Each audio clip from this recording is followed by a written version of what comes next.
L'expression drôle de guerre désigne la période qui commence avec l'invasion de la Pologne par les troupes allemandes à partir du 1er septembre 1939 et la déclaration de guerre à l'Allemagne par la France et la Grande-Bretagne le 3 septembre, et qui s'achève avec l'attaque de l'ouest de l'Europe par les troupes allemandes.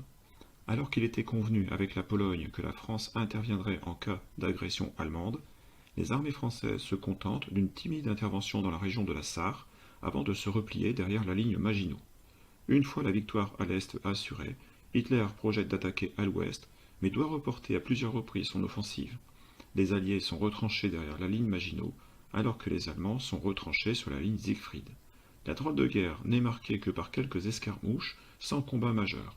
Au cours de cette période, le commandement français s'organise et se complexifie, y perdant en fait de son efficacité et de sa capacité de réaction et d'adaptation. Côté allié, la stratégie est défensive. Il s'agit d'attendre le choc, retranché derrière la ligne Maginot, et à se préparer à intervenir en Belgique en cas de violation de la neutralité belge par les Allemands. On peut dire, pour simplifier, que le commandement français pense qu'une nouvelle guerre va se déclencher et mettre de nouveau aux prises les fantassins et l'artillerie dans une guerre de tranchées, comme en 1914-1918. Le commandement français a anticipé cette guerre de tranchées en imaginant la ligne Maginot qui couvre la frontière franco-allemande sur toute sa longueur, une attaque allemande par la Belgique paraissant assez improbable.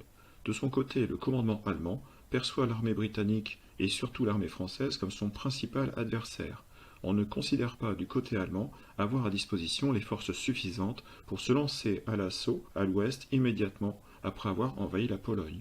Ces quelques mois d'attente permettent à l'armée allemande de continuer à s'équiper. La bataille de Norvège, qui débute le 9 avril 1940, marque la reprise des hostilités, un mois avant le début de la campagne de France.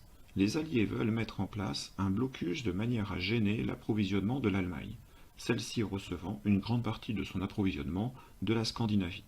Une opération alliée en Norvège pour couper la route du fer est montée, mais les Allemands devancent l'opération alliée et envahissent le Danemark, puis la Norvège, le 9 avril 1940. Les Alliés ne parviennent à prendre pied que dans la région de Narvik. Ils sont repoussés partout ailleurs, et doivent d'ailleurs quitter rapidement la Norvège suite à l'attaque allemande à l'ouest le 10 mai 1940. Pour conclure, cette drôle de guerre, aussi appelée guerre bidon en anglais, a laissé l'image d'une armée française mal préparée, d'un haut commandement en retard d'une guerre et indécis, d'une France en guerre mais pacifiste, et d'hommes politiques fort peu clairvoyants. Tel Paul Reynaud, qui, après avoir affirmé en septembre 1939 « Nous vaincrons car nous sommes les plus forts », proclame à propos de l'expédition de Narvik « La route du fer est définitivement coupée ».